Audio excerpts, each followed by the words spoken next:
বঙাইগাঁৱত বিশ্ব মহাবীৰ চিলাৰায়ৰ ৫১১ সংখ্যক জন্ম জয়ন্তী উদযাপন।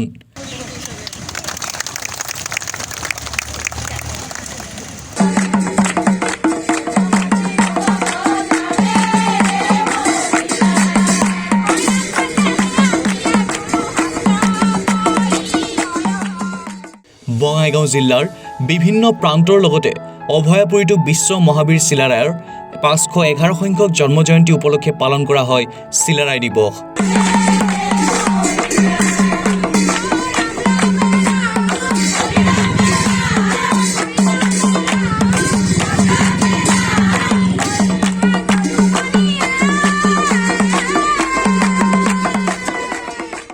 আজি অনুষ্ঠিত জন্ম জয়ন্তী উদযাপন কাৰ্যসূচী অনুসৰি পতাকা উত্তোলনৰ পিছতে সমবেত সংগীত পৰিৱেশন কৰা হয়। ইয়াৰ পিছতে বিশ্ব মহাবীৰ চিলাৰায়ৰ প্ৰতিমূৰ্তিত মাল্য অৰ্পণ কাৰ্যসূচী অনুষ্ঠিত হয়। আজিৰ উক্ত কাৰ্যসূচীত উপস্থিত থকা আক্ৰাছুৰ কেন্দ্ৰীয় সমিতিৰ মুখ্য সাংগঠনিক সম্পাদক কমল চৰকাৰে কোচ ৰাজবংশী স্বায়ত্তশাসিত পৰিষদ প্ৰদান কৰি চৰকাৰখনে জনগোষ্ঠীটোক প্ৰতাৰণা কৰাৰ লগতে একাংশ নেতাক পদবী প্ৰদান কৰি মুখত তলা মৰা ব্যৱস্থা কৰিছে বুলিও তীব্ৰভাৱে সমালোচনা কৰে। ৫১১তম বিশ্ব মহাবীৰ চিলাৰায় দিৱস উপলক্ষে অভয়াপুৰীত আমি দিনজোৰা কাৰ্যসূচী আজি আমি আয়োজন কৰিছোঁ। ইতিমধ্যে আমাৰ পতাকা উত্তোলন বিশ্ব মহাবীৰ চিলাৰায় প্ৰতিমূৰ্তিৰ মাল্য অৰ্পণ হৈ গ'ল। নাম প্ৰসংগ আমাৰ চলি আছে। দিনৰ ২ বজাত আমি একক নৃত্য প্ৰতিযোগিতাৰ আয়োজন কৰিছোঁ। সন্ধিয়া ৫ বজাৰ লগে লগে আমি এক ১২বনীয়া সাংস্কৃতিক সন্ধিয়াৰ আয়োজন কৰিছোঁ। উক্ত সাংস্কৃতিক সন্ধিয়াত এই সকলো কাৰ্যসূচীতে ৰাইজৰ আমি সহায় সহযোগিতা কামনা কৰিছোঁ। আজিৰ দিনটো আমি গৌৰৱান্বিত, যিজন বীৰে গোটেই বিশ্বত এটা নাম জনাবলৈ সক্ষম হৈছিল। বিশ্ব মহাবীৰ চিলাৰায়ৰ ছত্ৰছায়াত শংকৰদেৱে আমাৰ অসমীয়া জাতিক আগবঢ়াই লৈ গৈছিল। আজি আমি অসমীয়া জাতিৰ কাৰণে এটা গৌৰৱৰ দিন। আজিৰ দিনটোক লৈ আমি গৌৰৱ কৰোঁ। অসম তথা পশ্চিমবংগত আজি গোটেই দিনজোৰা কাৰ্যসূচীৰে এই বিশ্ব মহাবীৰ চিলাৰায়ৰ যি জন্ম জয়ন্তী উদযাপন কৰিছে। আমি আজিৰ দিনত আমি ক'ব বিচাৰিছোঁ, আমি বিশ্ব মহাবীৰ চিলাৰায়ৰ যি সপোন আছিল যে কোচ ৰাজবংশী জাতিক এক বিশ্বৰ দৰবাৰত থিয় কৰাৰ যি সপোন আছিল, সেই সপোন আমি বাস্তৱ ৰূপায়ণ কৰিবই লাগিব। আমি আমাৰ কোচ ৰাজবংশীৰ জনজাতিকৰণ যিটো দাবী, ইমান এই দাবীটো আমি দীৰ্ঘদিন ধৰি কোচ ৰাজবংশী আন্দোলন কৰি আহিছে। কোচ ৰাজবংশী জনজাতিকৰণ কৰিব লাগে, কিন্তু আজিৰ তাৰিখত আমি কোচ ৰাজবংশী জনজাতিকৰণ বাস্তৱ ক্ষেত্ৰত হৈ নুঠিল। আমি বিজেপি চৰকাৰক আমি ক'ব বিচাৰিছোঁ যে তেওঁলোকে নিৰ্বাচনী ইস্তাহাৰত তেওঁলোকে কৈছিল যে আমাৰ চৰকাৰ আহিলে কোচ ৰাজবংশী জনজাতিকৰণ কৰা হ'ব। অকল কেন্দ্ৰীয় চৰকাৰে কৈছিল আৰু অসম চৰকাৰে কৈছিল, কিন্তু আমি 5 বছৰ সম্পূৰ্ণ হ'ব লগা হ'ল, কিন্তু কোচ ৰাজবংশী জনজাতিকৰণ কৰা নহ'ল। নৰেন্দ্ৰ মোদী ডাঙৰীয়াই টুলুঙিয়াত আহি এখন বিশাল জনসভাত কৈছিল যে বিজেপি চৰকাৰ আহিলে 6 মাহৰ ভিতৰত জনজাতিকৰণ কৰা হ'ব, কিন্তু বাস্তৱ ক্ষেত্ৰত 5 বছৰ উকলি গ'ল, আকৌ 5 বছৰ সম্পূৰ্ণ হ'ব লগা হ'ল।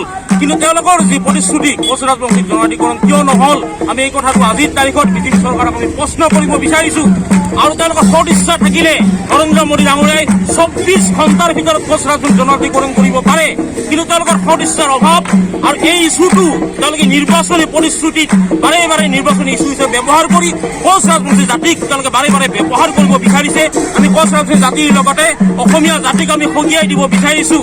আমি আৰু এই ৰাজনৈতিক দলৰ অৰ্থাৎ আমি যাতে প্ৰলোভন নাযাওঁ, আমি নিজৰ স্থিতিত অটল থাকি আমাৰ যি দীৰ্ঘদিনীয়া দাবী, সেই দাবী আমি পূৰণ কৰিবই লাগিব।